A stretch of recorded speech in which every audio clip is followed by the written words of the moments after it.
LILA Foundation and to Paula for asking me to share this session.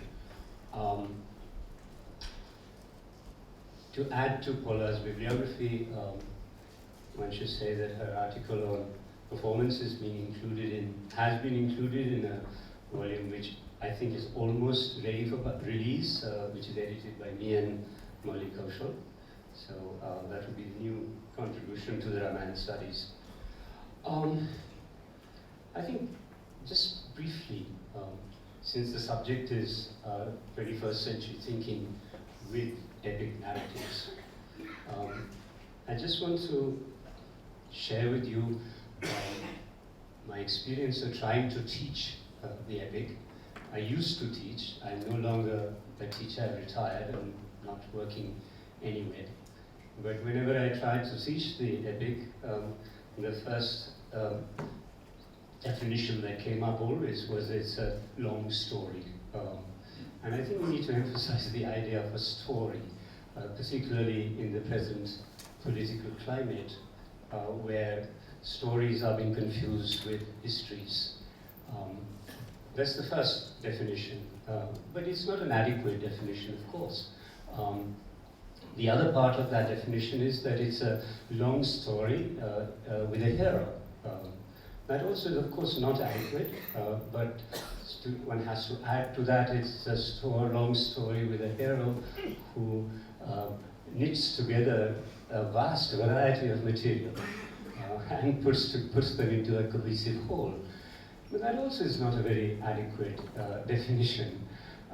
And sometimes I end up by suggesting to my students that an epic is perhaps the ideal representation of a society, which a society has of itself. And so it tells stories about what it perhaps, what it imagines its origins to be. And its origins are always ideal, they are paradisal, they are Arcadian, or there's a golden age. But it also... Before we start, I want to, in the spirit, as they say, of full disclosure, I want to tell you a little bit about what this lecture will be. This is not a scholarly lecture. Rizio asked me to give a lecture that would connect my interest in narrative to the present moment and to the issues of today. And usually I'm dealing with materials from other centuries, but I thought it would be an interesting process to try and carry out this charge that she had given to me. And so I'm going to talk a little bit about some of the ways that I think that the epics can give us a means to think about the present. I want to make it clear that some of the suggestions that I'm going to make in my discussion of the epics, I'm not trying to say that there is one meaning for the epic. I'm just telling you some ways that I've thought about that epic incidents could be the means by which we could reflect on some very important issues for today. So what I'm going to do is suggest ways in which epic narratives can prompt us to reflect on the human condition.